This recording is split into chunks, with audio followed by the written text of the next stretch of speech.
Thank you very much indeed. Welcome. Thank you for joining me this afternoon for this session for the BTEC Tech Award in Digital Information Technology from First Teaching from 2022.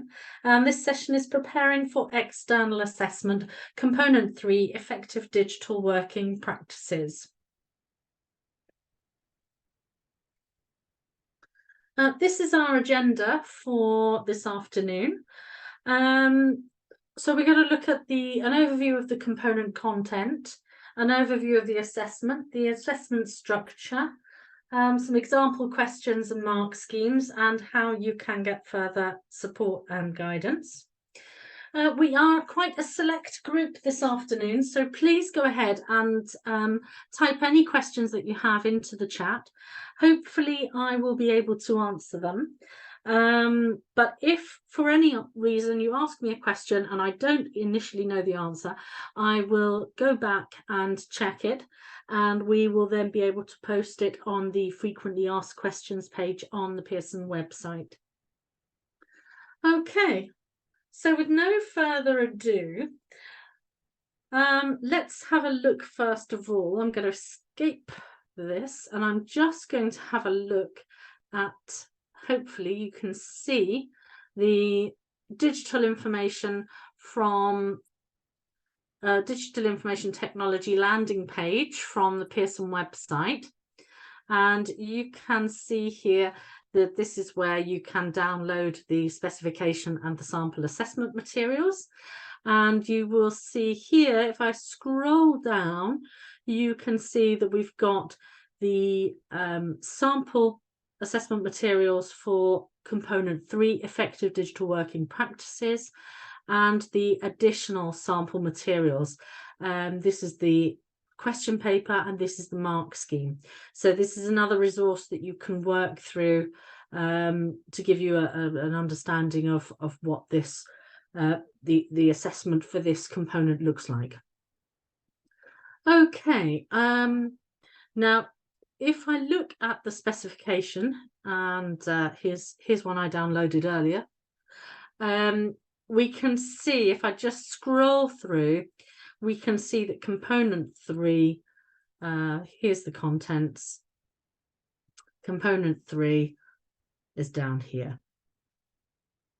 Now, one thing I want to draw your attention to is you'll be aware from the work that you've probably already done for components 1 and 2, the internally assessed components, you'll be aware that at the bottom there's a glossary of terms used for internally assessed components that you use to interpret the assessment command terms.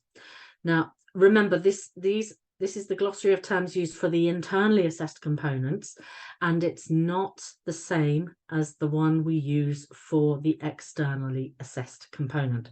So I'll go on and show you that because it's directly in the unit component, the component specification. Bear in mind as well, here there is some useful guidance in chapter 7 as well on external assessments. And the sample assessment materials as well, so it's worth having a dip into there. You can always refer to that as you're preparing your learners for component 3.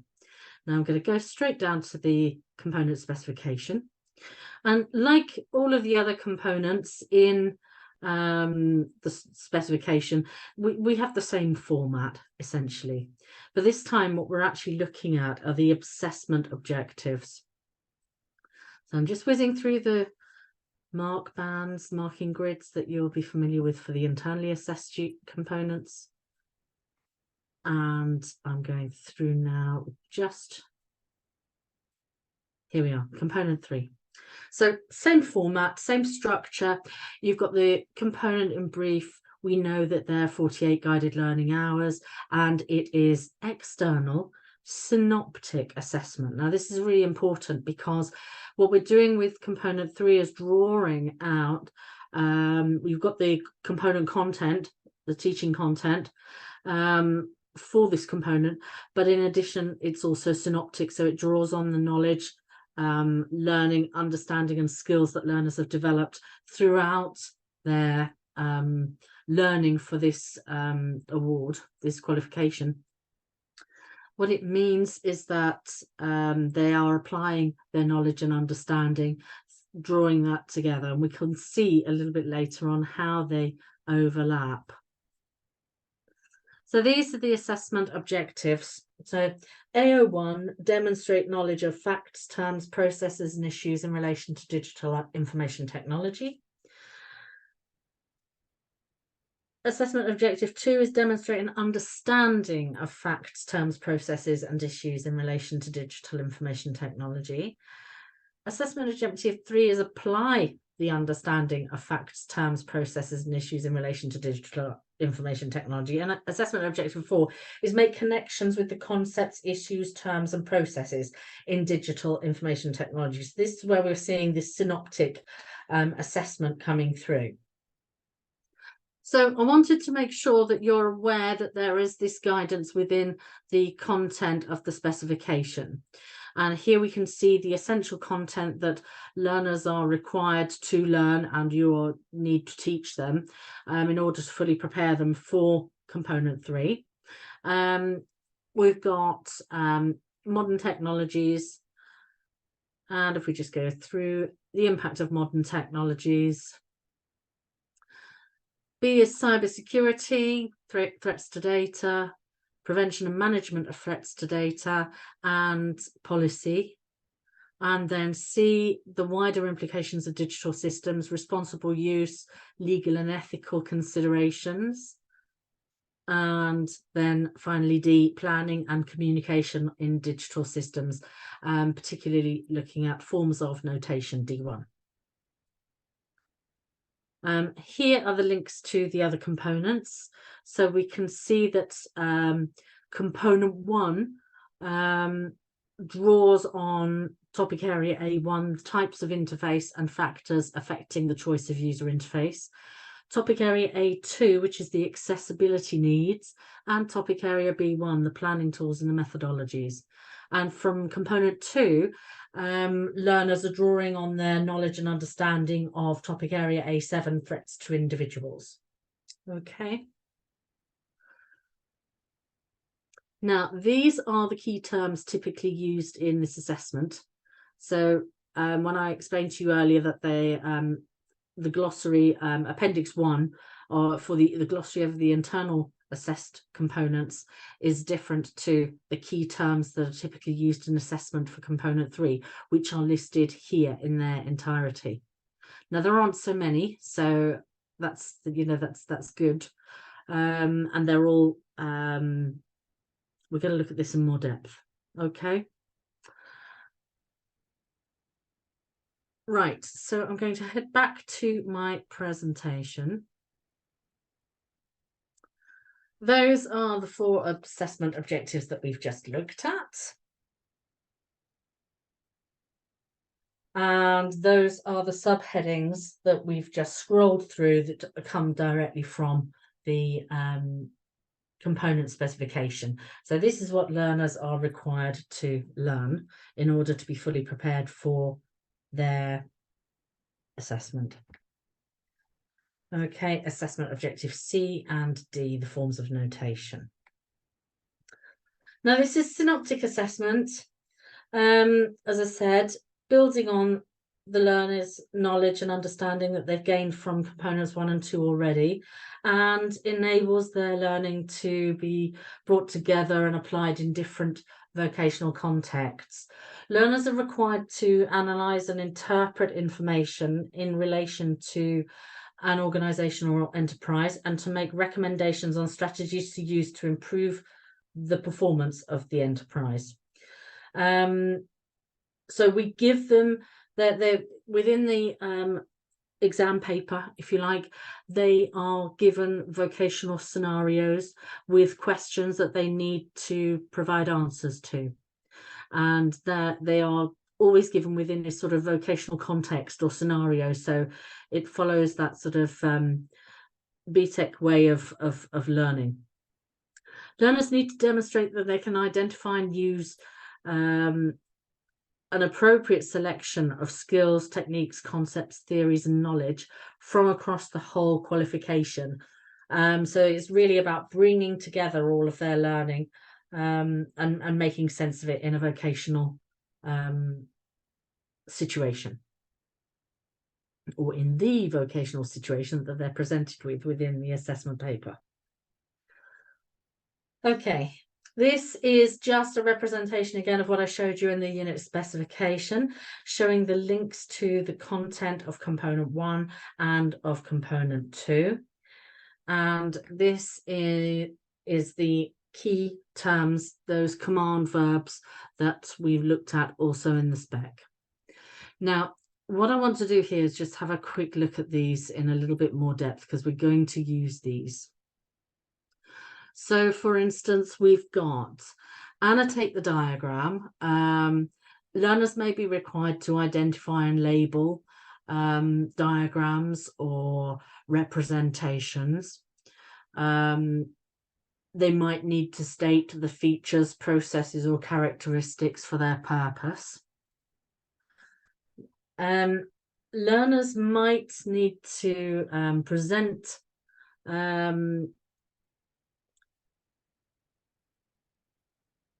two or more linked points on characteristics, features, uses, or processes for describe. Now, describe is literally to present the two or more linked descriptive points. It could be characteristics, it could be features, it could be uses or processes, but they do not need to include any kind of justification or reason for describe. And we'll see how the questions actually reflect that depth of understanding. This can be contrasted with discuss, where learners are required to consider the different aspects in detail of an issue, situation, problem, or argument, and how they interrelate. Draw is fairly straightforward. They need to produce a diagram or process flow using information from the given vocational context or scenario. Evaluate is consider various aspects of a subject's qualities in relation to its context, such as strengths and weaknesses, advantages and disadvantages, pros and cons. Learners are expected to come to a judgment supported by evidence, which is often in the form of a conclusion. For explain, learners are required to present a point that identifies a reason, way, benefit, or importance, etc., and a second point that justifies or explains the first point. Now, we'll see how some questions are clearly marked with 2 points, one for the presentation of the first point that identifies the reason, way, benefit, or importance, etc., and the second point that is for the justification or the explanation, the rationale behind that first point. We'll also see that sometimes questions are worth 3 marks, and where that's the case, learners are required to provide a third point, which is a further expansion on the justification or explanation. So that could be sort of identifying the impact that it would have on the organisation that's presented to learners within the vocational scenario. Give is fairly straightforward, provide a response, i.e. a feature, characteristic, or use of. Again, like we looked at for describe, there is, they don't require any kind of justification or reason. There's no real depth of explanation required for that. Identify, similarly, select the correct answer from the given context. And state, similarly, recall from memory facts, terms, processes, legal implications, etc., or provide the correct answer to the given context. So again, that's more of a sort of straightforward response that's required there. So you can see how these command verbs are going to be really quite key in telling us what learners need, how learners need to respond to the questions, and the depth of explanation or the depth of response they need to provide in order to successfully achieve the marks available. Now, before I go any further, do we have any questions about these command verbs? Because they're so vital They really are quite, it's important to sort of really be familiar with these and make sure your learners understand that. As we'll see from the sample assessment materials, I'll just go and have a look at it.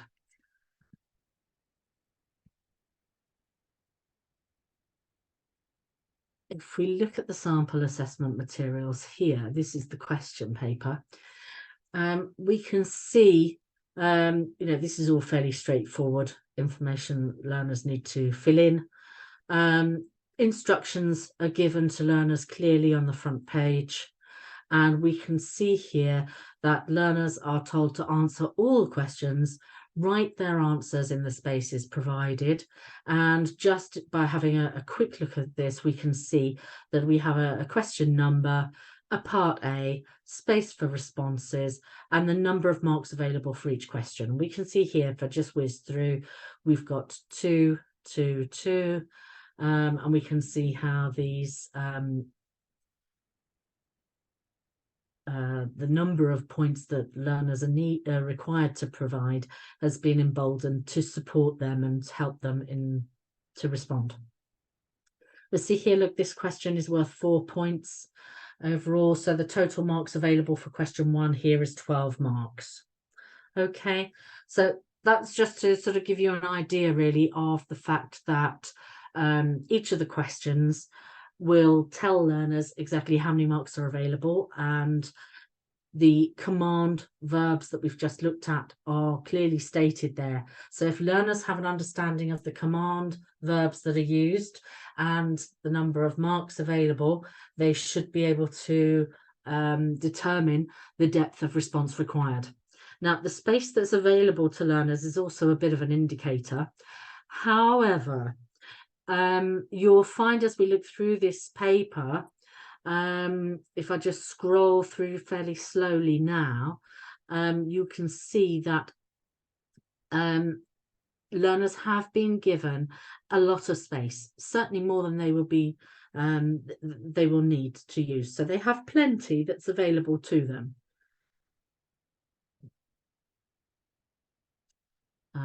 If we just go through, it's an example of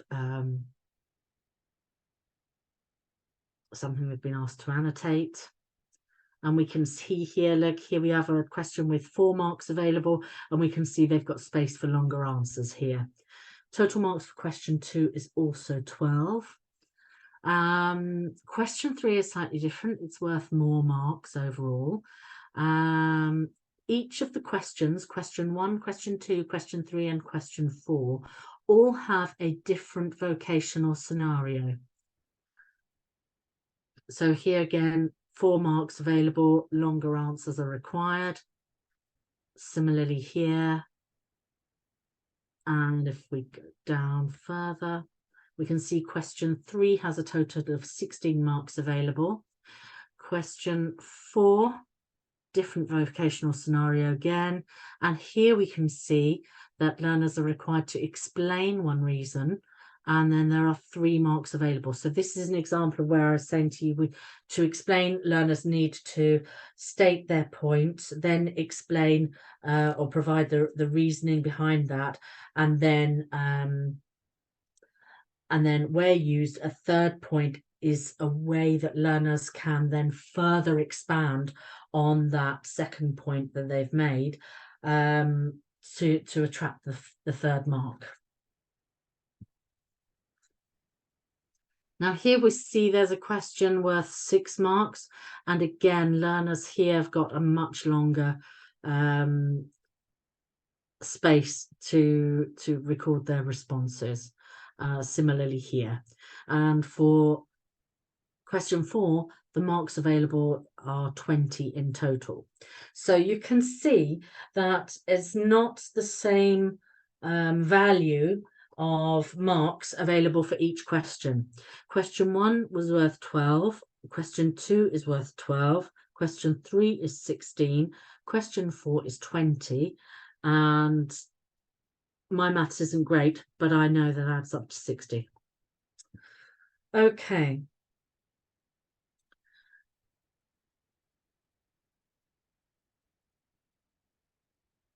Right, I'm just going to check that we've not got any questions before we carry on.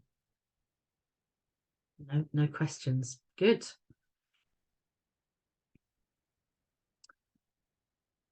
Okay, so those are the command verbs.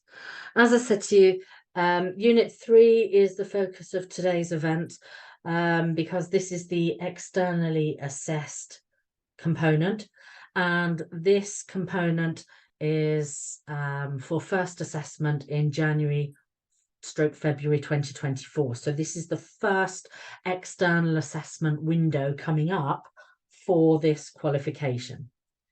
For this new qualification from First Teaching from 2022. So we know, just a quick recap, this external unit component, apologies, builds on the knowledge, understanding and skills acquired and developed across all the components within the qualification. It requires learners to select and integrate their knowledge and understanding synoptically from all three components. It's assessed through an external assessment, which is set and marked by Pearson. Questions will require learners to apply their knowledge and understanding to the given scenarios or context. And the exam, worth 60 marks, will be completed under supervised conditions. The supervised assessment period is 1 hour and 30 minutes, and that should be arranged in the period timetabled by Pearson. Assessment availability is January and February, so in that sort of winter window, and May/June. So there's also an assessment opportunity in the summer. The first assessment, as I said, is January to February 2024, and the materials that we're using today are the sample assessment materials, which are available to help centres to prepare learners for assessment. But there are also some additional sample assessment materials available on the Pearson website that you can download to prepare your learners as well. So, quick recap then of the structure of the qualification. There are 60 marks available in total, spread over 4 main questions, each one with several sub-question parts, all based on common scenarios, and there are a range of question types and mark tariffs available. So some will be short open response, some are medium open response, some are annotate, label or draw an image or diagram, and some of them, as we've seen, are extended open response questions. So let's have a look at the example questions. We're going to have a look at the sample assessment materials and the mark scheme today. And as I said, the others are available from the Pearson website. After the initial live assessment in January 2024, questions and learner responses from those live assessments, as well as the lead examiner report on the series, will be used to further enhance future training sessions. So we're using sample materials for the moment because this is the first forthcoming window. So it's really important to ensure that learners are fully prepared for their assessment. You should provide opportunities for learners to explore how the developments in technology over recent years have enabled modern organisations to communicate and collaborate more effectively than ever before. The components designed to allow learners to explore the digital systems available to organisations and how their features have an impact on the way organisations operate. Learners should consider how developments in technology have led to more inclusive and more flexible working environments, and how regulation and ethical and security concerns influence the way that organisations operate. This component allows learners to build on their own experiences of information technology and develop a deeper understanding of information technology within different organisations in a range of vocational contexts. The unit builds on their knowledge, understanding and skills that learners have acquired and developed across the qualification, requiring learners to select and integrate knowledge and understanding synoptically from all the components. You should therefore provide opportunities for learners to respond to questions, problems, and scenarios to allow them to recall relevant information, to allow them to analyze information and make reasoned judgments. You could deliver this unit by using a variety of different approaches, which would improve learner engagement. Theoretical lessons and practical tasks can be used to introduce core knowledge and concepts, which can then be applied and explored further in a vocational context. So, for instance, you can use high-quality case studies. Visits and guest speakers are also an effective and engaging way for learners to see how information technology is used in real-life situations and how important digital systems are used for the success of any organisation. Areas for revision. Now, these are suggestions that have come from the lead examiner. Particularly important is exam technique, including time management. Really encouraging learners to answer all parts of the question and develop answers based on, related to the scenario rather than just generic or basic ideas. As I said earlier, learners need to understand the meaning of those command verbs that we looked at. So they need to understand give, and they need to understand explain, and they need to be able to know that if there is a question with explain worth 2 points, what they need to do, and if there is a question with explain worth 3 points, that they need to develop that explanation or justification or reasoning. They need to revise and develop their familiarity with organizational use of technology, so that they are really looking at it from an organizational perspective rather than simply drawing on their personal use of information technology. They need to provide their reasoning or justifications where required. Obviously, they need to have a thorough knowledge of the essential content. They need to have an understanding of threats to digital systems, how they can be managed and mitigated through organizational policy, procedures, and the actions of individuals. A useful and effective technique is to practice responding to case studies and examples by taking the role of the consultant. Okay, let's have a look at question 1 from the sample materials. Now, this is, as I said to you, with the questions present learners with a vocational scenario, and here we're told that Andrea owns an indoor trampoline park. Customers can pay for their visit to the park on the park's website. And then we've got Part A. The current website does not have any measures to protect it from external threats, and learners are required to give 2 potential external threats when paying through a website. Now, we've got two marks are available for this question, and learners are given plenty of space to respond, so they might not need to use it all. Learners are required to give, which is defined as provide a response, i.e. feature, characteristic, or use of. Learners are not required to justify, explain, or give any kind of reasoning for their responses here. It's simply enough to just provide the response. And obviously 1 mark is available for each. Here we can see that if learners suggest a list here for phishing, farming, man-in-the-middle attacks, malware, unauthorized access, and they will be awarded 1 mark for each correctly given potential external threat, up to a maximum of 2 marks from that list. The examiners will be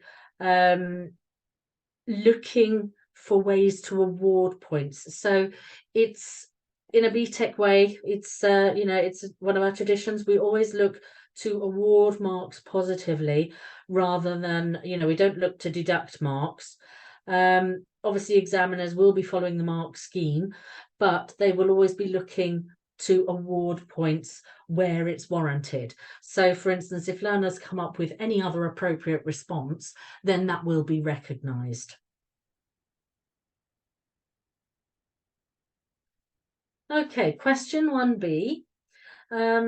Again, this develops this vocational scenario, and we learn that Andrea has decided to make the website secure and more accessible.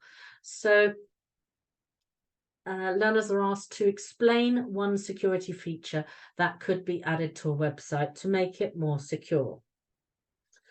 So here learners are required to explain, which is defined as present one point that identifies a reason, way, benefit or importance, etc. And a second point that justifies or explains that first point. Now, we know that where a third point is required, it's a further expansion of the justification or explanation, but we can see here that only 2 marks are available. So for instance, learners could say here, if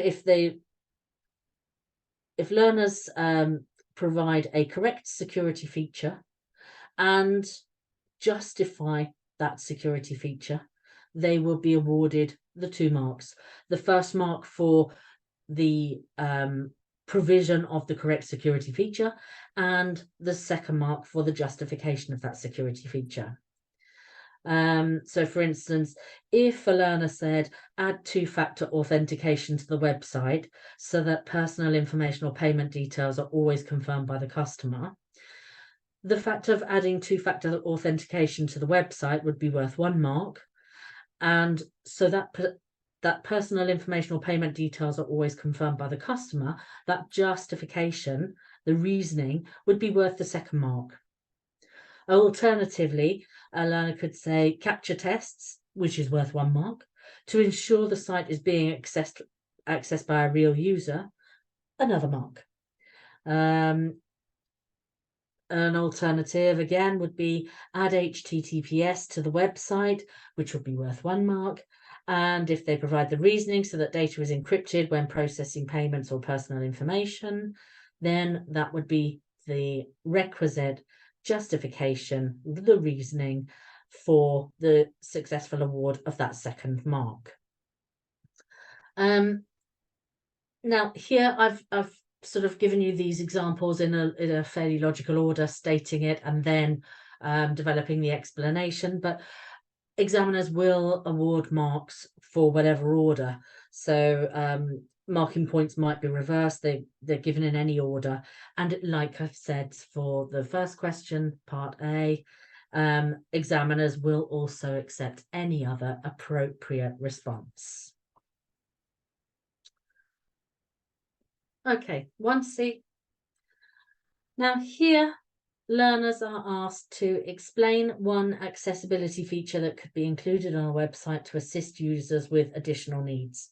Now this we know from our knowledge of component 1 that this is drawing again on their synoptic learning. Again, it's explain. So 1 mark will be awarded for a correct accessibility feature, and 1 mark will be awarded for a justification of that accessibility feature, up to the maximum of 2 marks available for this question. So for instance, if a learner said adjustable font or text size to aid visually impaired users, then the adjustable font or text size would be worth 1 mark, because that's the feature, and then the reasoning to aid visually impaired users would be that would attract the 2nd mark. Alternatively, learners could say adjustable buttons or widgets so that customers with a motor disability can access the website. Again, the statement of the accessibility feature, the adjustable buttons or widgets, so that would attract the 1st mark, and then the reasoning so that the customers with a motor disability can access the website, that would be the reasoning and the rationale for the successful award of the second mark. Equally, if a learner said alt text on images to improve screen reader support to explain what the image is showing for visually impaired users, then the alt text on the images is worth 1 mark, and the reasoning behind it to improve the screen reader support or to explain what the image is showing for visually impaired users would attract the 2nd mark. It's not here, notice it's not sufficient for learners to say to make it more accessible unless it's qualified as part of a larger response, because if you think about it, that's given to the learner in question, so they're not actually giving anything. If they just said to make it more accessible, then they're not actually giving anything more than has been given to them within the question. And again, as for question 1b, marking points may be reversed or given in any order, and examiners will accept any other appropriate response. Now, examiners always work within a sort of team structure as well. So if there's any doubt about a response, then that's something that examiners will check with their team leaders, and it's all sort of escalated up and so that it's accurate, fair, and consistent approach to examining. Okay, let's look at question 1D. And for question 1D, we learn that the park has recently lost data due to an employee accidentally deleting the customer records. And learners are asked here to explain one way that the risk of accidental deletion of records could be reduced. So this is a similar type of question and a similar level of marks awarded. So it's a similar approach to take. Explain is present 1 point that identifies a reason, way, benefit, or importance, etc., and a 2nd point that justifies or explains that 1st point. Now, there's no 3rd point here available, so we know that part of the definition of the command verb isn't required here. Again, learners points may be awarded to learners for their responses in any order, and examiners will accept any other appropriate response. But if possible responses could include setting levels of permissions or access so that only specific employees can delete data. Now, here you see the setting the levels of permission or access would be worth the 1st mark, and then the reasoning behind it so that only specific employees can delete the data would attract the 2nd mark. Similarly, if a learner said on-screen warning prompt to employees when they're deleting data so that employees must confirm the deletion of records to prevent accidental deletion, the fact of suggesting the on-screen warning prompt to employees when they're deleting data is worth 1 mark, and the reasoning so that employees must confirm the deletion of the records is worthy of the other mark. Equally, a learner could say provide staff training on responsible use of IT systems so that they fully understand the impact of deleting records. And in that situation, again, the provision of staff training, the suggestion of providing staff training on responsible use of IT systems would be worth 1 mark. And the reasoning behind that, so that they fully understand the impact of deleting records, would be the other mark. And obviously, if learners just provide the suggestion, the way, and then don't go on to justify that, then they may be awarded the 1 mark for the justification or the way, if that's correct, and then they will not be awarded the 1 mark for the justification if they haven't provided it. Ultimately, what we're looking for here is for learners to be able to suggest a correct way for the successful award of the 1st mark, and then provide the justification for that way to attract the successful award of the 2nd mark for this question. Okay, question 1E. Now, this is a longer response is required, but notice that the command verb that's used is still explain. There are 4 marks available, and there's plenty of space for learners to respond. For this question, we're told that Andrea needs to back up her company's data. So again, we're still linking with this idea of the vocational scenario that we started for question 1A. We're told now that she's going to use a service provider to back up her data to the cloud. And learners are required to explain 2 benefits to a company of using a service provider to back up data. Now, 2 benefits, obviously there's space here for the first benefit and then for learners to provide the second benefit. And again, we're looking to award 1 mark for each correct benefit and 1 mark for the justification of the benefit, up to 2 marks for the first one and then up to 2 marks for the second one. So a total of 4 marks for this question part. So, for example, if learners said award 1 mark, if learners said there's no need to hold an internal disaster recovery policy because the service provider would have their own policy. We've got the correct benefit, the no need to hold an internal disaster recovery policy, and then the reasoning behind it, the justification, because the service provider would have their own policy. That would attract the second mark. Alternatively, learners could say the data will be backed up at a different file location, which protects it if the local systems are damaged because of fire, flood, etc. Again, the same approach would be taken.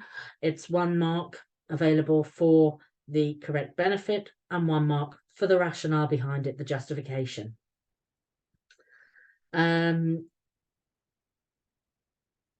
If a learner said there's no need for maintenance, so there's no need to employ IT staff, again, the suggestion of the correct benefit, no need for maintenance, so there's no need to employ IT staff, again, the second mark.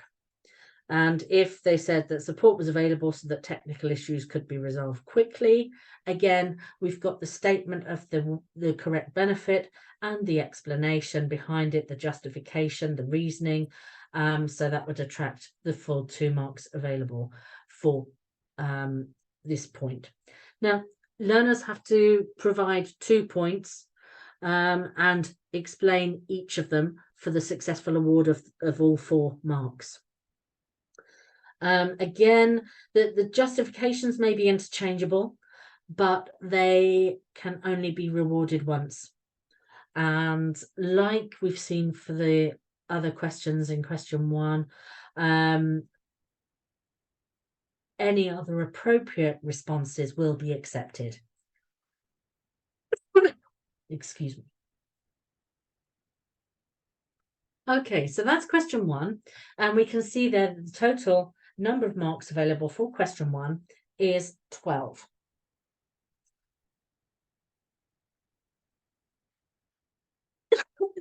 Excuse me. Okay, let's look at question 2A. Now notice that this now deals with a completely new vocational scenario. So this new vocational scenario gives a different context to learners, and we're now working with Publishare, which we're told is a publishing company.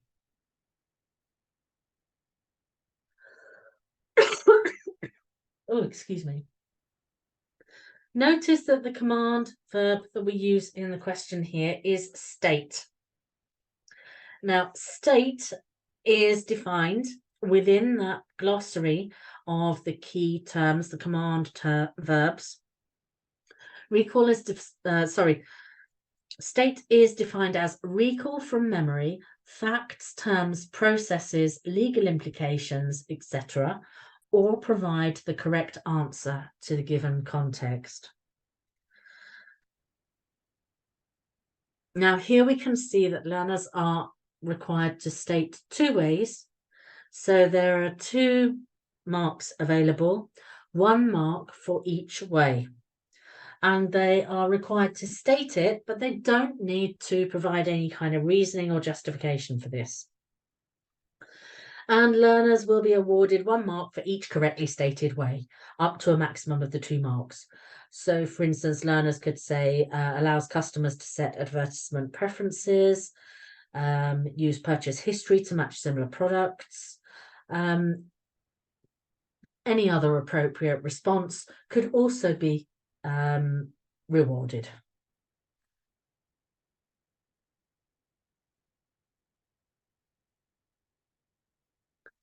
Question 2B. Again, the scenario has been developed and we're told that Publishare's customers require an account to buy products. Their account contains personal information and learners are required to describe how Publishare would ensure they comply with data protection laws when passing this information to another company. So here learners are required to describe, and describe is defined as present 2 or more linked descriptive points on characteristics, features, uses, or processes. Learners do not need to include a justification or reason. So possible answers here could include notify the customer that there's been a change in the way their data will be used and ask them to give consent to share their information. And if a learner gave that answer, then that would attract the full 2 marks. The first mark for notify the customer that there's been a change in the way their data will be used, and the second mark for ask them to give consent to share their information. Alternatively, if learners said share only the data which is needed by the company and anonymize as appropriate, then stating share only the data which is needed by the company would be worth 1 mark, and anonymize it as appropriate would be worth 1 mark. If a learner said check the external company's policies, that would be worth 1 mark, and analyze that the level of security complies with UK law, that would be worth the 2nd mark.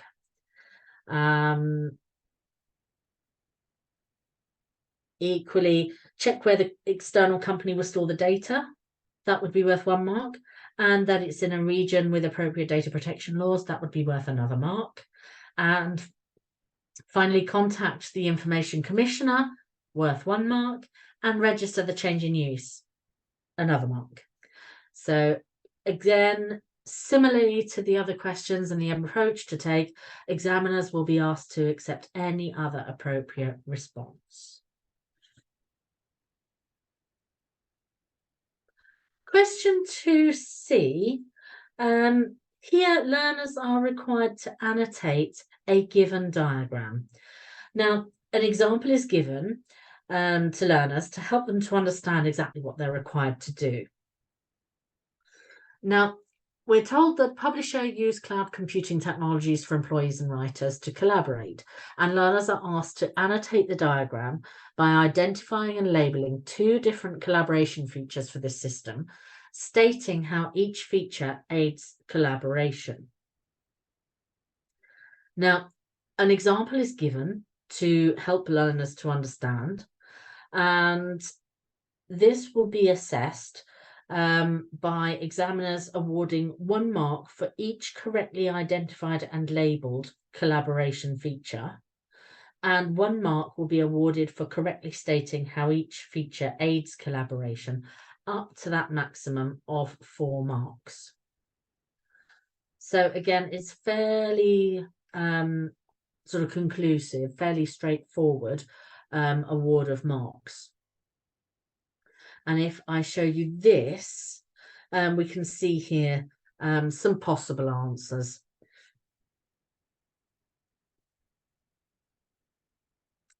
Other acceptable answers could be the share button allows other people to access the document via a hyperlink, and the share button would be worth 1 mark, and then the justification or the reasoning behind it, allowing other people to access the document via a hyperlink, that would be worth the other mark. Comment menu item allows editors to add annotation to the document for other people to see. Again, identification of the comment would be the first point, and then the second point would be available for allowing editors to add annotation to the document for other people to see. Update times. Again, the identification of that would be worth one mark, and then the annotation shows change history or allows changes to be tracked would allow the successful award of a second mark. And again, similarly to the other questions, if learners provide an alternative answer that is appropriate and the feature is also appropriate, then that answer will be accepted and learners will be awarded marks.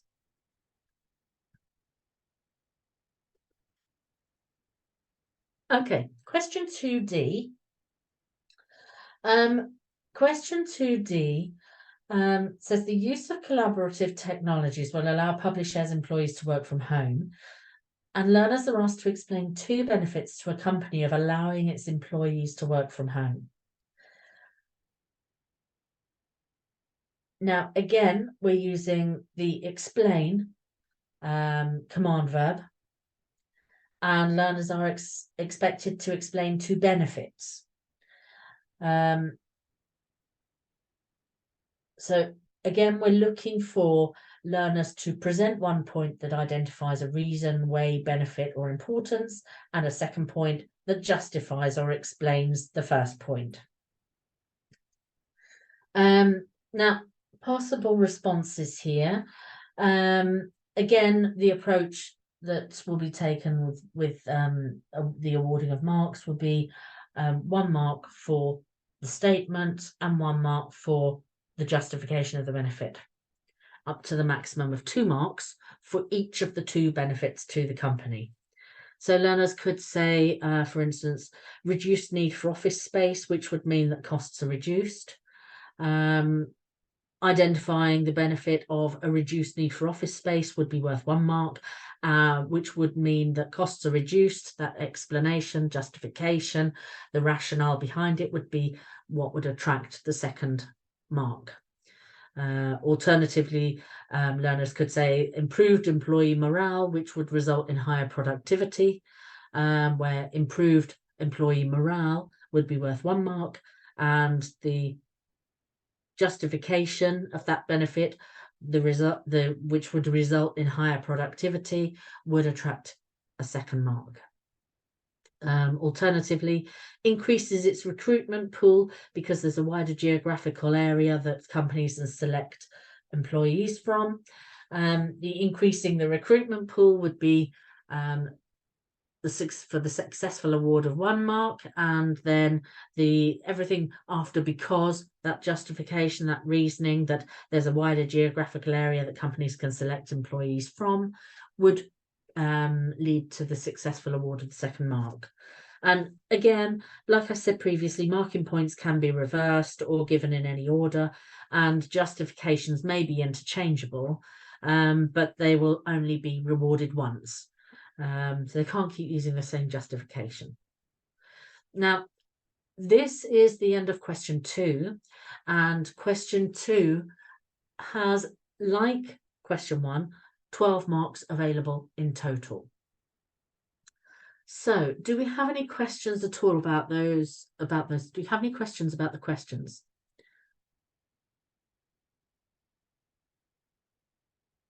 Okay, nothing at all. Okay, hopefully this is making sense to you and you're starting to sort of understand how the marks will be awarded and to see really the importance of those command verbs. Let's have a look at question 3. Now, you'll remember that question 3 has more marks available. It's 16 marks available for question 3. So let's take a look. Now, question 3, because we're on to a new question, we have a new vocational scenario or context. So it's keeping it fresh for learners and, you know, making it as relevant and pertinent as possible. Now, this vocational scenario is Chockawocka.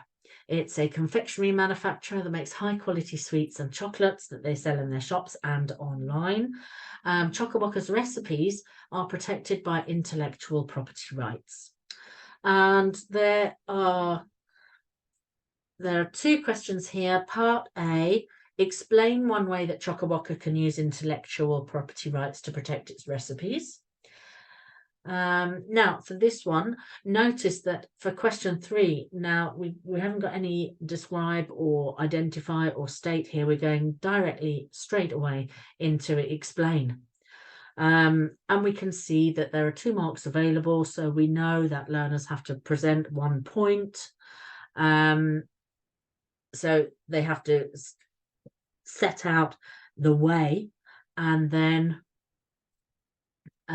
identify the justification, the reasoning, present the reasoning for the successful award of the 2nd marks.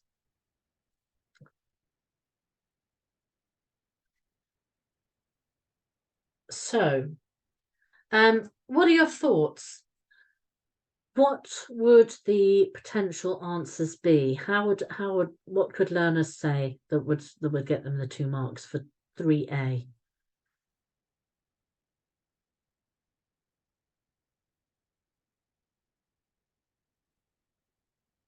Any ideas?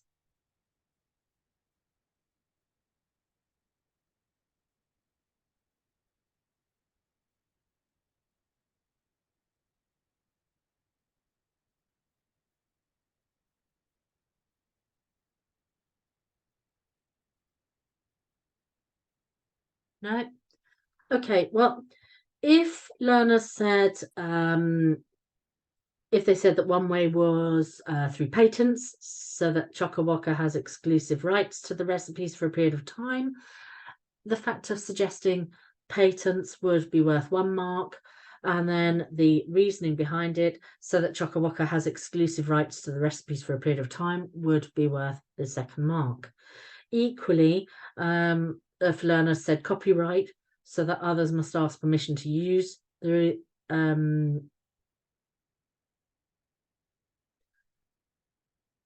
recipes, then equally that would be worth 2 marks, 1 for the suggestion of copyright and 1 mark for the reasoning behind it, the justification, so that others must ask permission to use them. Again, the marking points may be reversed or given in any order, and examiners will accept any other appropriate response. So what about question 3B? We can see there that there are 4 marks available for question 3B. How do you think those marks would be awarded?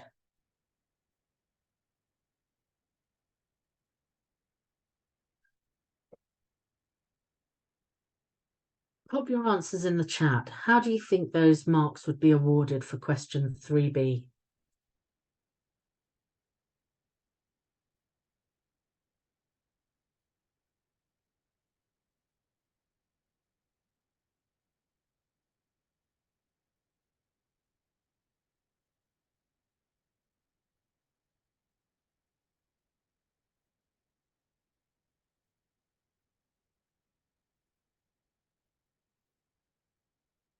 Question 3B is explain 2 possible internal threats to a company's data.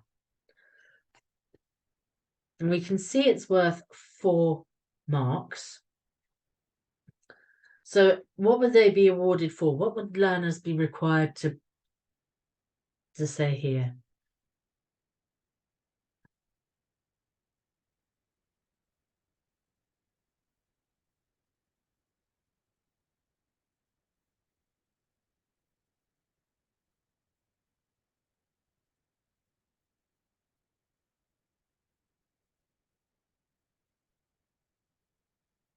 Okay, so I can see you're answering the question, which is great, but how would you, rather than actually answering the question, can you explain to me how you think the 4 marks would be awarded?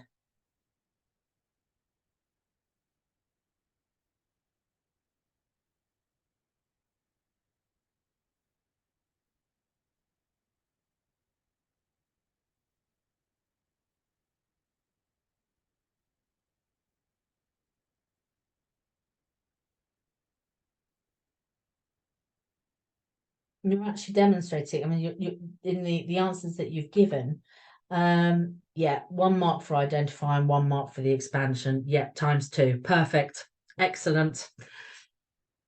Again, we can see, because learners are required to explain the identification of the possible internal threat, such as the USB being taken away, and then the reasoning behind it, that would be worth the 2nd mark. And because learners are asked to explain 2 possible internal threats, then that's 2 by 2, so the 4 marks are available. So that's great. So you're getting it, you're on the right track. And you're starting to understand the fact that learners have to do this. There's 2 parts to it, essentially, even though it's not explicitly stated.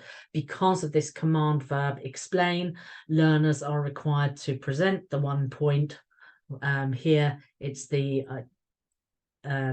identification of the possible internal threat, and then provide the impact of that, the justification, the rationale behind that, for the successful award of the 2nd mark. Good.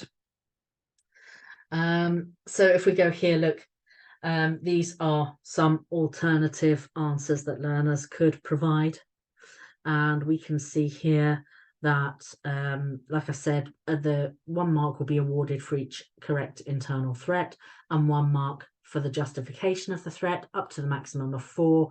Alternative responses could be unintentional disclosure of data which may be caused by overheard conversations or forwarding a file to the wrong recipient, visiting untrustworthy websites, and then the reasoning behind that again, the impact of that,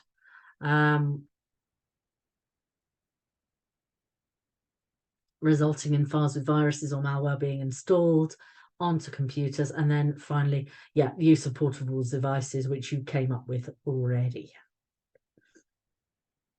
Again, marking points may be reversed or given in any order. Justifications may be interchangeable as long as they're appropriate and make sense, but they will only be rewarded once.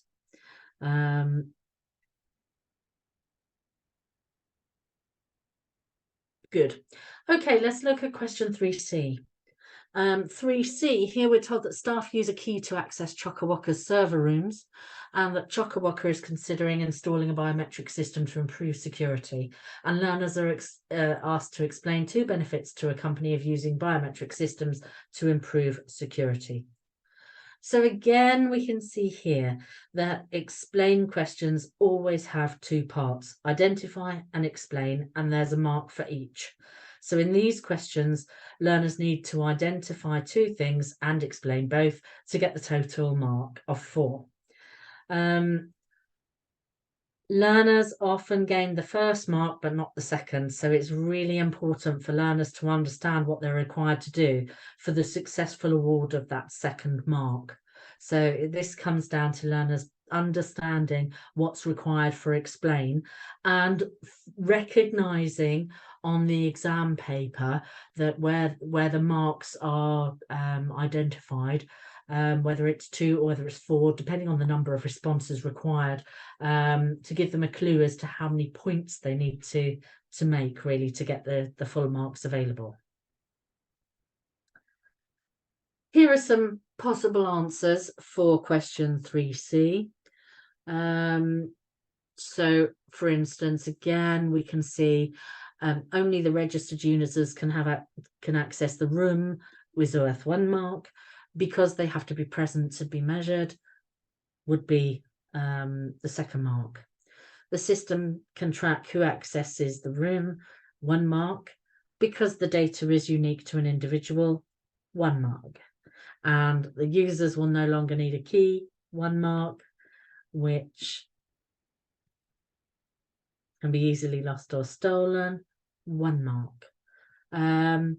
Notice as well, like we've seen in earlier questions, it's not acceptable for learners to simply say it improves security, because that's given to them in the questions. So they really are required to sort of provide developed responses that demonstrate their knowledge and understanding.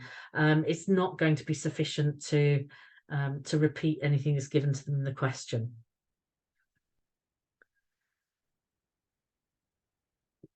And ultimately, there's 1 mark available for identifying correct benefit and 1 mark for the justification of that benefit. And because they're asked to do that twice, then they can be awarded the full 4 marks. Oh, I overshot myself now. Where was I? There, I think. Okay, question 3D. We're told the scenario again, because we're on question 3, we're still working with Chockawocka. So we've got the same vocational scenario. Learners are given a little bit more information. And this time they're told that staff use passwords to access the IT systems, and staff must change their passwords regularly. When staff log in, the system checks how long the password has been used for. If the password has been used for 14 days or more, they must set a new password. The new password must be at least 10 characters long. If the new password does not meet the given rules, an error message is displayed, and users are not allowed to log in until the new password meets the new password rules. And learners are asked to draw a flow chart on page 9 to show the process for when staff log in. So here, learners are provided with a blank page to draw a flow chart to meet the given conditions. Notice that the requirements are simplified from what would ordinarily be a much more complex process, which reflects the level of this qualification. And here we've got an example an example solution. Again, examiners will award marks for any sensible solution which would actually work and provide the expected outcome. Remember, it's really important for learners to be adequately prepared for this type of question. So it's a really good idea to give learners flowcharts in the teaching and learning phase and ask them to interpret those flowcharts, or give them scenarios similar to this question where learners are then asked to provide a flowchart response to meet the requirements of the question. Because this is a longer response that's required, this is reflected in the marks that are available for this, and there are 6 marks available for this question. Now, this question is marked using a level descriptor approach similar to that we've seen in the assessment of the internally assessed components. So let's take a look. Okay, so these are the descriptors for question 3D. Now, we can see vertically the first column will tell you the level, and then the second column, the marks available, and then the third column on the right is the descriptor. And we can see, similarly to the marking grids that we've been using for the internally assessed components, we can see that there are 4 levels, but really there's only 3, because we would literally only award the 0 where there was no rewardable material at all. So what we're looking at here is to determine the level of the learner's response So examiners will determine the level of the response and then award the marks. And it's based on these bullet pointed traits. And we can see this is really, it's the same approach that we've seen with the internally assessed components. So for instance, for level 1, limited use of appropriate notation, limited use of appropriate connections and directions of data or information flow, limited coverage of scenario requirements. For level 2, learners are required to demonstrate some use of appropriate notation, some use of appropriate connections and directions of data or information flow, and some coverage of the scenario requirements. And then for level 3, that will be awarded to learners' work where there is mostly accurate use of appropriate notation, mostly accurate use of appropriate connections and directions of data or information flow, and mostly accurate use of the scenario requirements. Now notice that each of these levels has 2 marks available. So examiners will select the best fit through the application of those bullet pointed traits which make up those level descriptors. Okay, so the marks will be awarded again similarly to how you've been marking the internally assessed components. Examiners will be looking at the learner work, identifying the level, and then awarding the marks on the basis of the extent to which those descriptors from those bullet pointed traits have been assessed. Okay, and there's 2 marks available for each. So 1 to 2 for level 1, 3 or 4 marks for level 2, 5 or 6 marks for level 3. And that brings us to the maximum 6 marks available for question 3D. Okay. Any questions about that approach and that's how those sorts of questions will be assessed? No? Okay, let's move on then. Question 4. This is a new question, so we have a new vocational context. This time it's GudgeTech Limited, and we're given a bit of background about what the company does. Question 4 is an explain question. Remember that explain questions always have 2 parts, identify and explain, and there's a mark for each. So in these questions, they need to identify one thing and explain it for the total of 2 marks. Again, we can anticipate the learners will gain the first mark, but not the second necessarily, unless they provide that reasoning, that justification for the successful award of the second mark. Now here learners are asked to explain one way a company could perform penetration testing of the security of a digital system. And learners will be awarded 1 mark for the identification of the correct way and 1 mark for the justification of that way. So for instance, if the learner said, employ an ethical or white hat hacker who could attempt to gain access or attempt to socially engineer users, the identification of the employment of an ethical or white hat hacker would be worth 1 mark, and the reasoning who could attempt to gain access or attempt to socially engineer users would be worth the 2nd mark.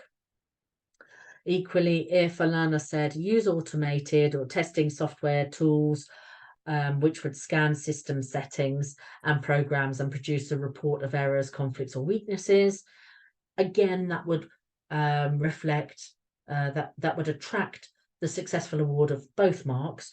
The first mark for the use of automated testing software or tools for the identification of that, and then the 2nd mark for the reasoning behind it, the justification, which would scan system settings and programs and produce a report of errors, conflicts or weaknesses. Again, marking points may be reversed or given in any order, and examiners will accept any other appropriate response. For question 4B, this is a similar question in that it uses the command verb explain. However, we can see here that there are 3 marks available. So let's just have another look at that definition of explain. We can recall the definition of explain. We notice that present one point that identifies a reason, way, benefit, or importance, etc., and a second point that justifies, explains the first point. Now, we've come across that several times before. We're familiar with that. We're okay with that. But we've got this final sentence in this glossary that says, where used, a third point is a further expansion of the justification or the explanation. So the question was, explain one reason why device hardening improves system security. So here, learners are required to give a deeper justification or reasoning, or explain the impact on the organisation for the successful award of that third mark. So let's go back to the question. Here we are. If we look at this question 4B, we can see that 1 mark is awarded for the correct reason. 1 mark is awarded for the justification for that reason. And 1 mark is awarded for the expansion of the justification up to the maximum of 3 marks. Okay. So let's have a look at some possible answers. So here we can see how these 3 marks would be successfully awarded. For instance, if a learner said the likelihood of unauthorized access is reduced, that would be worth 1 mark. Because unused ports, connections, or programs are disabled, there's the second mark.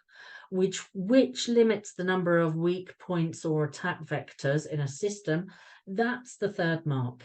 Okay, so that which limits, that impact, that deeper justification is where the learner would be awarded that third mark. And similarly to the other questions that we've seen, examiners will be reminded to give marks in any order, or the points may be reversed, and any other appropriate response will be accepted. Okay, let's have a look at another one. Question 4C. This is a similar question, which also attracts 3 marks. So again, the learner is required to develop their response for the successful award of that third mark. Now, I hope that you can see here, if we look at this question, we're told the vocational scenario that's presented. GudgeTech Limited wants to introduce this video streaming service to provide content for their devices. And learners are asked to explain one reason why net neutrality helps new companies compete with more established video streaming services. Now we can see it's worth 3 marks. And we know that learners are going to be required to develop their response for that third mark. We can anticipate here that if learners aren't familiar with those command verb definitions, they could easily gain the first mark and then achieve the second mark, but miss the third mark. So this is going to be really important for learners to understand that where used, a third point is a further expansion of the justification or explanation from that glossary of key terms. So let's look at possible answers for this question and how the marks would be awarded. Okay, so here we can see that 1 mark will be awarded for the correct reason, 1 mark will be awarded for the justification of the reason, and the third mark will be awarded for an expansion of the justification. So if learners said it's the principle that everybody or all services are equal, which stops content providers paying for greater bandwidth, so companies cannot gain an unfair advantage over others, we can see that that mention of the principle that everybody or all services are equal would be where they would be awarded the first mark. The justification, the explanation, which stops content providers paying for greater bandwidth, would be the successful award of the second mark. And the impact of that, the deeper reasoning for that, what that means for the organization effectively, so that companies can't gain an unfair or competitive advantage over others, is where the successful award of the third mark would be. Another response could be a company will be judged based on the quality of their content rather than the speed that it's delivered by the ISP, so it gives a fair representation of services offered. And here again, we can see that stating that the company will be judged based on the quality of their content, that would be worth 1 mark, rather than the speed that it's delivered by the internet service provider, that would be the second mark. And the impact, so that it, or so it's, everything after so, the reasoning, the what it means for the organization, the impact for the organization, so it gives a fairer representation of services offered. That's where the learner will get that third mark. These responses are examples, and as I've explained to you previously, any other appropriate response will be equally rewarded using that same approach. 1 mark for the correct reason, 1 mark for the justification of the reason, and 1 mark for that expansion of the justification, up to the maximum of 3 marks. Okay. Are you clear about the difference between those explain questions that are that attract 2 marks and the explain questions that attract 3 marks? Because that's really quite significant, and it does require a slightly different approach, and it's going to be really important for learners to be able to recognize that when they're in that exam formal supervised assessment environment, to be able to look at that and recognize that where there are 3 marks awarded, even though it states explain, they are going to be required to provide that extra depth of response.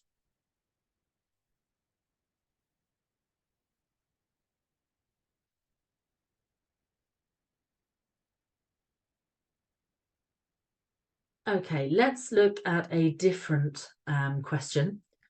This one is question 4D. And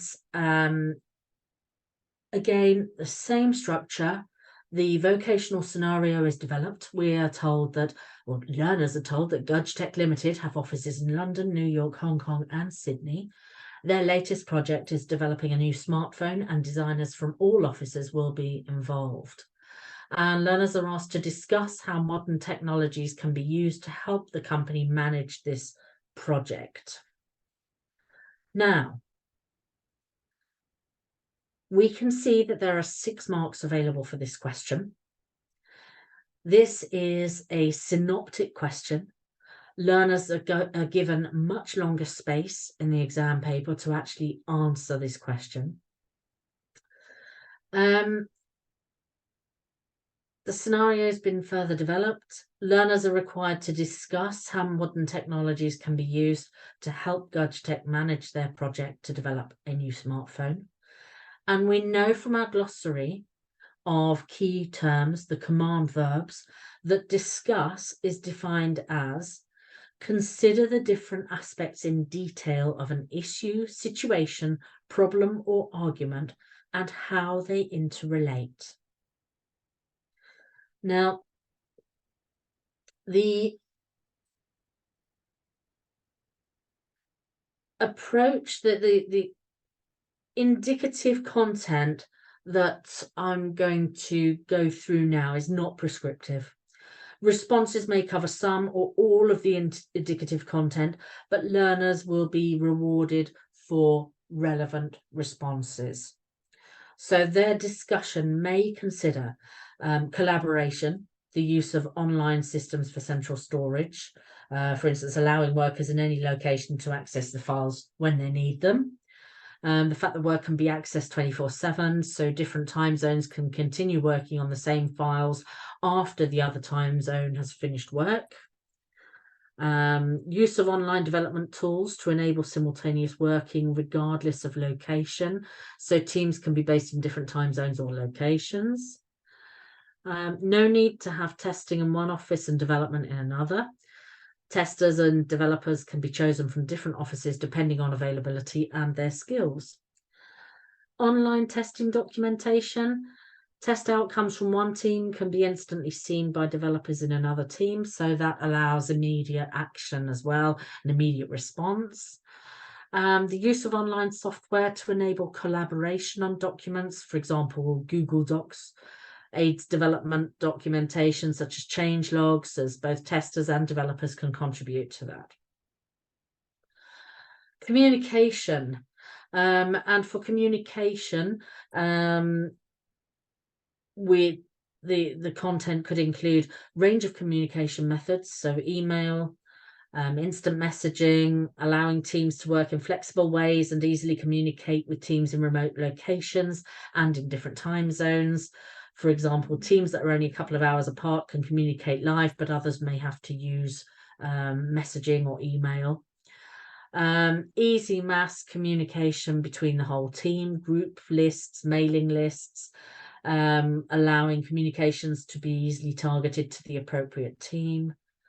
The fact that communication is global, it's just as easy to send a message to somebody in another country as it is to send it to somebody in the same office. Translation tools can help teams from different countries work effectively together. And communicating via a range of formats and media, so screen capture of errors, etc., can facilitate fixing. And online meetings, staff won't have to travel, which obviously has both cost and time implications. Scheduling and planning. So for instance, timelines or deadlines can be automatically synced to calendars, so all developers are aware of changes. Digital systems automatically allow for variations in time zones, avoiding misunderstandings. Use of centrally stored planning to track and monitor progress, allowing tasks to be assigned to the correct teams and changes made in order to deal with issues and delays. You can set up electronic project planning that allows all staff to input and can be taken over at different times. Sharing of work across teams in different time zones allows for more work to be completed within a short time, particularly where deadlines have to be met.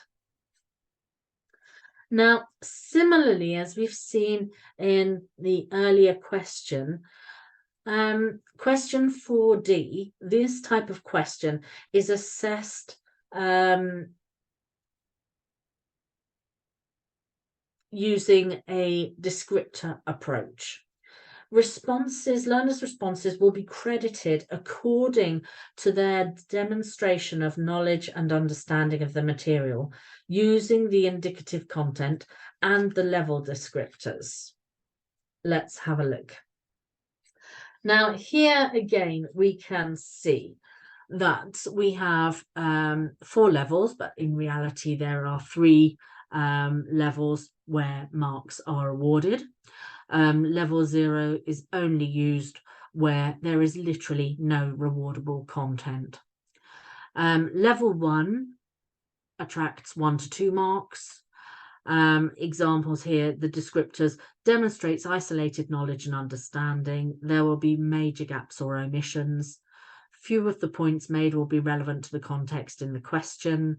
Limited discussion which contains generic assertions rather than considering different aspects and the relationship between them.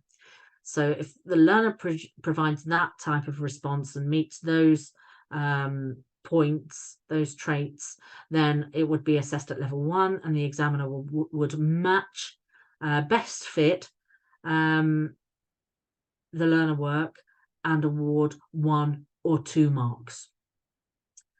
If learner has demonstrated some accurate knowledge and understanding with only minor gaps or omissions, has made some points that are relevant to the context on the question, but the link isn't always clear, or displays partially developed discussion which considers different aspects and some consideration of how they interrelate, but not always in a sustained way, then that's indicative of work at level 2, and the best fit approach would be taken and 3 or 4 marks would be awarded. And then for the higher marks, for 5 or 6 marks at level 3, learners are required to demonstrate mostly accurate and thorough or detailed knowledge and understanding. Most of the points made will be relevant to the context in the question, and there'll be clear links. Learners will display a well-developed and logical discussion, which clearly considers a range of different aspects and considers how they interrelate in a sustained way. And that would be for the successful award of 6 marks. Okay, question 4E. Again, the scenario is developed a little bit more. GudgeTech Limited are considering the 2 proposals to improve their use of digital systems. And learners are provided with these 2 proposals. The first proposal is to power off all systems outside working hours. And the second proposal is distributing internal documents using only electronic methods.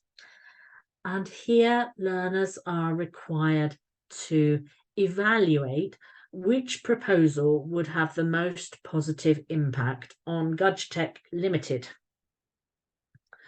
So this is a synoptic question. There are 6 marks available to learners, and they are required to evaluate the 2 proposals. Again, learners are given longer space on the paper to record their response. And again, this is marked using a best fit approach using level descriptors. Learners' responses will be credited according to their demonstration of knowledge and understanding of the material using the indicative content and the level descriptors. And the indicative content that I'm going to give you, again, is not prescriptive. Responses may cover some or all of the indicative content, but learners should be rewarded for all relevant responses.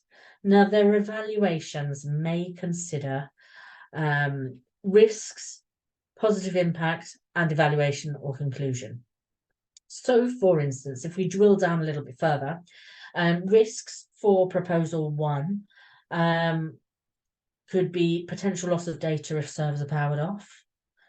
May not work if employees are working outside their normal office hours.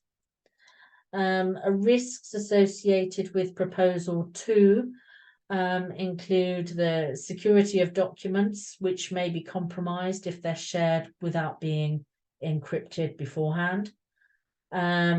Concern over the protection and sharing of personal data, and that could be relevant to both staff and customers. Potential threats of sending information or documents to the wrong people. Physical storage obviously could be lost or damaged, or storage could be lost. If we consider the positive impact now of proposal 1, shall I go back to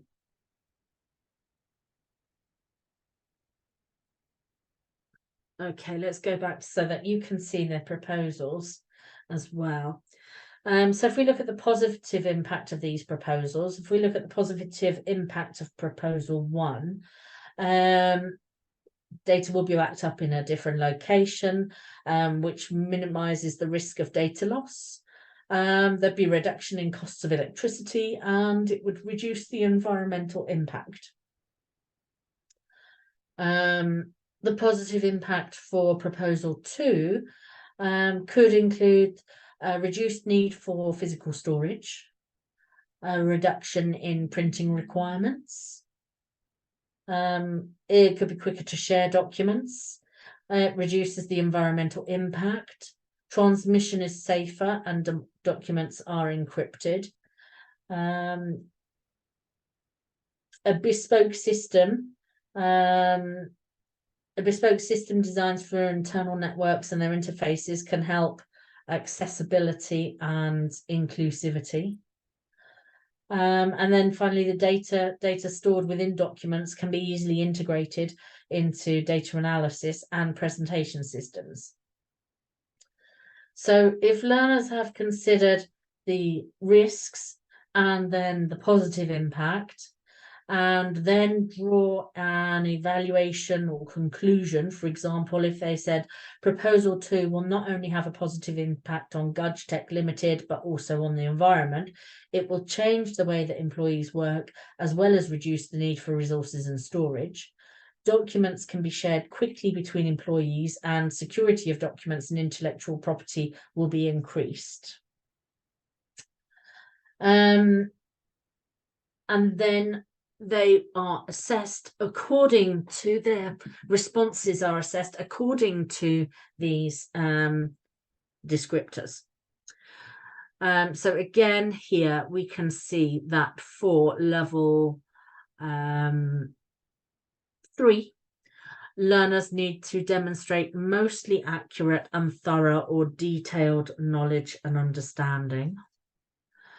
Most of the points made will be relevant to the context provided in the question, and there will be clear links.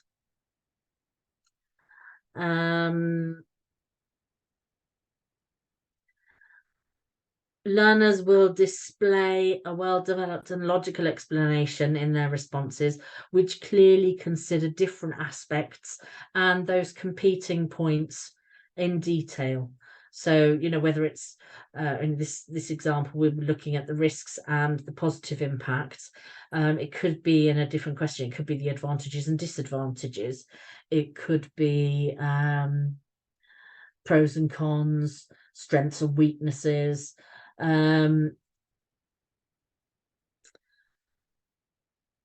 But if the learner considers the different aspects and those competing points in detail, and that leads to a conclusion that is fully supported, then they would be at level 3 and would be their response would be a best fit approach is applied, and they would be awarded either the 5 or 6 marks, depending on the extent to which those bullet pointed traits within that descriptor had been met.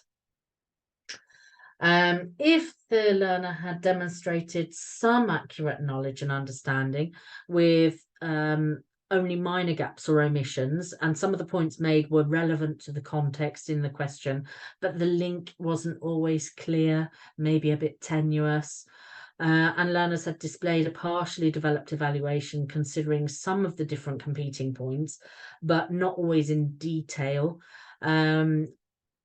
and leading to a conclusion which was only partially supported, then that would be assessed at level 2, and the learner would achieve, depending on the extent to which those traits had been achieved, they would be awarded either 3 or 4 marks. And then finally at level 1, if the learner had demonstrated isolated elements of their knowledge and understanding, but their response showed that there were major gaps or omissions, they made points, but few of the points made were relevant to the context in the question. So this is where, for instance, we can see that learners would fall down if they produce sort of generic answers. So it's not going to be sufficient for learners to just churn out generic answers here. They're going to have to be able to relate them to that vocational context or scenario to successfully be awarded the higher levels. So if then learners produced an evaluation which was generic, leading to a conclusion that was superficial or unsupported, then that would be evidenced at level 1, and depending on the extent to which those bullet pointed traits had been achieved or not, then they would be awarded either 1 or 2 marks using that holistic best fit approach.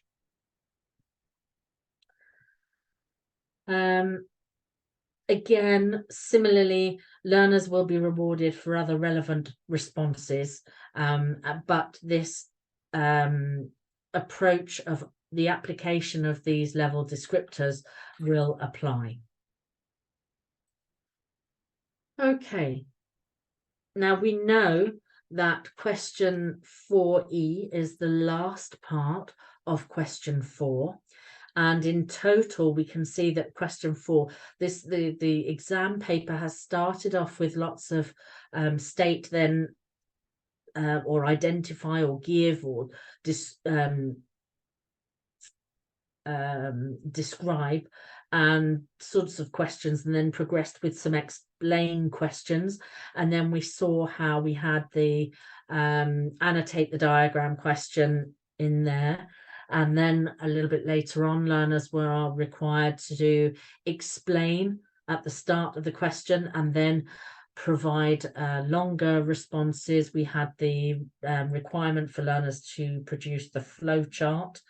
And then after that, they were then expected to provide longer responses to discuss, to explain with questions that were worth 3 marks, and finally the evaluate question.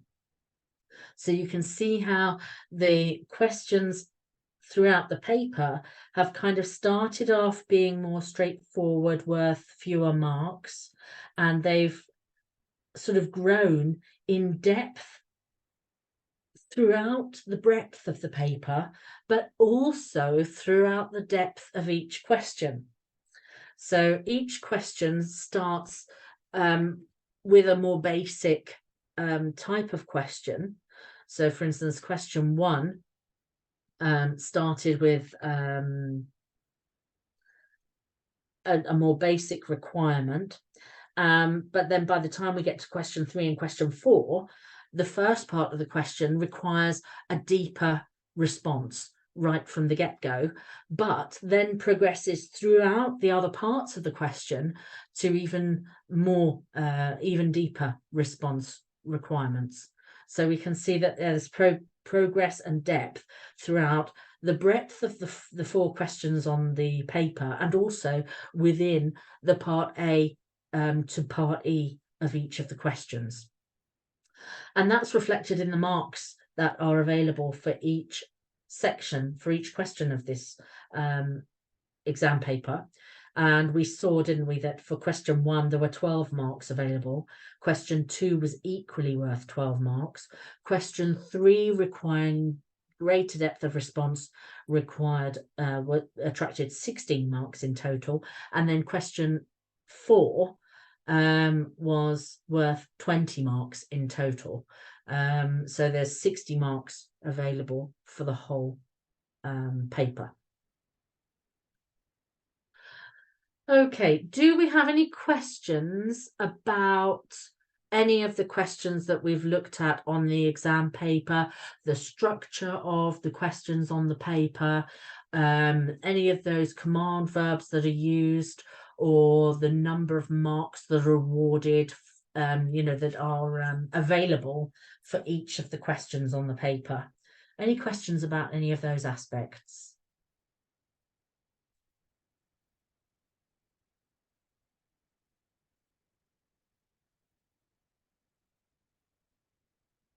All good, thank you. That's brilliant. That's great. Hopefully it's really clear. But like I say to you, these resources are available for you to download on the Pearson website. And I will show you Where are we? Okay, so here, this is the landing page for digital information technology. Make sure that you're using the resources for First Teaching from 2022. And obviously for the other quality assurance page for the other guidance is all available on the quality assurance page, which you can find by going to the support page and then the support tab, and then go down to quality nominees and then select the BTEC Tech Awards from First Teaching from 2022. And that will bring you down to all your document templates that you're already using, but equally you've got the key dates schedule there as well. Okay, the quality assurance guides as well. You've got the training resources there, and the links to the quality nominee community, and obviously on the landing page you have the if I go back,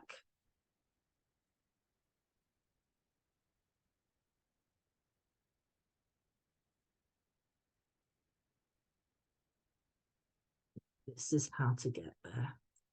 Digital IT from 2022, and here is the front sort of page of our digital IT, digital information technology from First Teaching from September 2022 page. And here you can see the specs downloadable, but also you've got access to all of those course materials, specification, the sample assessments, your internal assessments, which you're familiar with there, but also the sample assessments for the external units are within that tab there. Okay, that's the page there. So if I just go back, you can also see our excellent subject advisor, Tim Brady, his contact details there as well. So if you do have any questions afterwards, you can always contact Tim, and he will he's superb. He will respond to you quickly and give you some really good guidance and advice. So to summarize,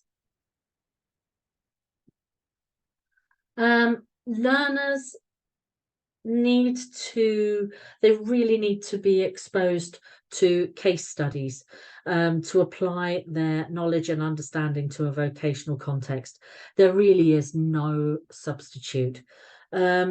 It's a really good idea to get learners to practice drawing tables of data, designing flowcharts and annotating diagrams. It's a good idea to get them to practice interpreting given diagrams, as well as producing diagrams from information that you give them. Learners need to practice their exam technique, ensuring that they know what's required by the specific command words and know the difference in what's required from words such as give, explain and evaluate, particularly the differences where explain attracts 2 marks and where explain attracts 3 marks. Learners should ensure that they're specific with their answers, drawing on information from the scenario rather than giving vague or generic answers. I should say as well, these are skills that are absolutely vital and should be practiced in all the other components as well. But it's particularly important for learners to allow them and enable them to be successful in component 3.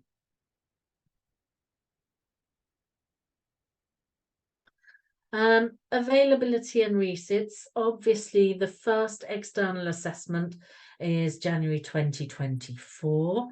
But from then on, external assessments for this qualification for component 3 will be available twice a year in the January-February exam series and in the May-June exam series. You must enter learners for the series in which they wish to sit the assessment, and learners are permitted to have one resit of an external assessment prior to certification by taking a new assessment. So, for example, if you have learners in year 11 who are sitting this for the first time in the January/February series, then they will have their one reset opportunity by taking the assessment in the summer series in May/June 2024. Remember as well that we have the terminal assessment rule requirement. So learners must take the external assessment in their final series, the one in which they're requesting certification for the qualification. If they're resitting, it's only the final sitting of component 3 that will be used towards the learner's qualification grade, even if the result from the earlier attempt is higher. So that's going to be something that's really important to think carefully about when deciding whether or not learners are going to use a resit opportunity. Centres should ensure that certification is not requested for any learners who intend to resit the external assessment until that resit is completed, because it's the first assessment that's used for certification that will inform the performance table points for your centre. So that's also an important point that you need to think about carefully when deciding when learners will be claiming certification. There's a really lovely video which is available on YouTube on this link. It's 15 minutes long, but it's really interesting to see how Pearson handles exam papers. Now, this is really interesting, but it comes from 2014. So although Pearson processes 4 million scripts in each session, that's probably a significant underestimation, because since 2014, BTEC level 3s have also had external exams.